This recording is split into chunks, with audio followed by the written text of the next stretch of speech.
नमस्कार, खबर 3 बजे में आप सभी का स्वागत है और मैं हूं आपके साथ आशिमा त्यागी। सबसे पहले बात करेंगे दरार की दहशत की।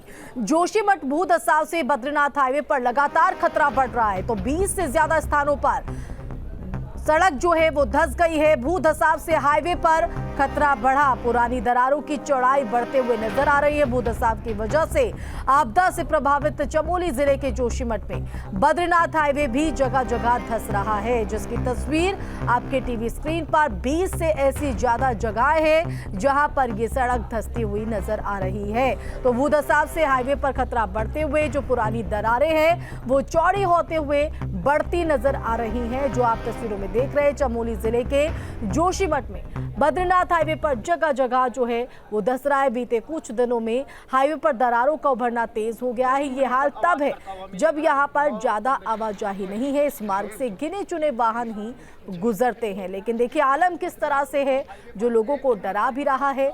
आप देखिए तस्वीर में कि किस तरह से बीच रास्ते पर, बीच सड़क में ये बड़ा सा गड्ढा आपको नजर आ रहा होगा। तो ये दरारें जो हैं वो अब चौड़ी होते हुए तो जोशीमठ भूदसाव से बद्रीनाथ हाईवे पर भी खतरा लगातार बढ़ते हुए, ये सिर्फ एक जगह की नहीं बल्कि 20 से ज्यादा ऐसी जगहें हैं जहां पर ये सड़क इसी तरीके से धंसती हुई नजर आ रही है। लेकिन सबसे बड़ा सवाल ये है कि आखिर गिने चुने वाहन ही यहाँ से गुजरते हैं, लेकिन उसके बावजूद भी देखिए किस तरह से आलम जो है वो यहाँ पर देखा जा रहा है। लोग दहशत में हैं क्योंकि जो लोग वहाँ से गुजरते हैं मजबूरी में उनको इस रास्ते को अपनाना पड़ता है, लेकिन देखिए कभी भी हादसा यहाँ पर हो सकता है। तो भूदसाव से हाईवे पर भी देखिए खतरा किस तरह से बढ़ता हुआ, जो पुरानी दरारें हैं वो उनकी चौड़ाई बढ़ रही है। संवाददाता किशोर रावत हमारे साथ लाइव जुड़ गए हैं और किशोर आपका रुख करना चाहेंगे। जोशीमठ भूदसाव से बद्रीनाथ हाईवे पर भी अब खतरा लगातार बढ़ते हुए।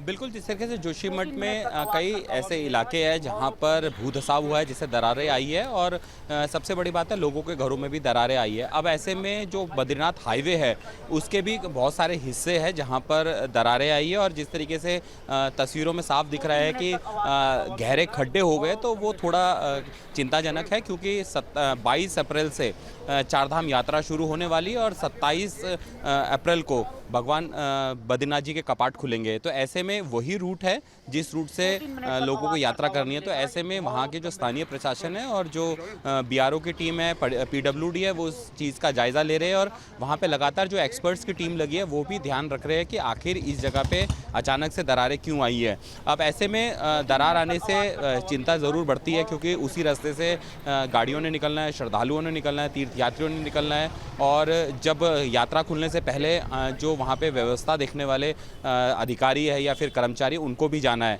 और जाहिर सी बात है जब जोशीमठ पूरा इलाका भूदसाव की चपेट में है तो वो उस जगह पर किस तरीके से वहाँ पर सारी चीज़ें देखनी है, तो ये चिंताजनक है। लेकिन अभी इसका अध्ययन किया जा रहा है और फिलहाल जो दरारें वो इतनी बड़ी नहीं है, लेकिन फिर भी जिस तरीके से दरारें दिख रही हैं, बेशक दरारें बड़ी ना हो लेकिन जिस तरह से जो पुरानी दरारें हैं वो चौड़ी होते हुए किशोर दिखाई पड़ रही है। और ये हाल तब है जब यहाँ से गिने चुने वाहन ही गुजरते हैं। अगर यहाँ पर आवाजाही लोग लगातार जारी रखें तो देखिए किसी भी वक्त बड़ा हादसा और ये जो मुसीबत है वो बढ़ते हुए नजर आ सकती है।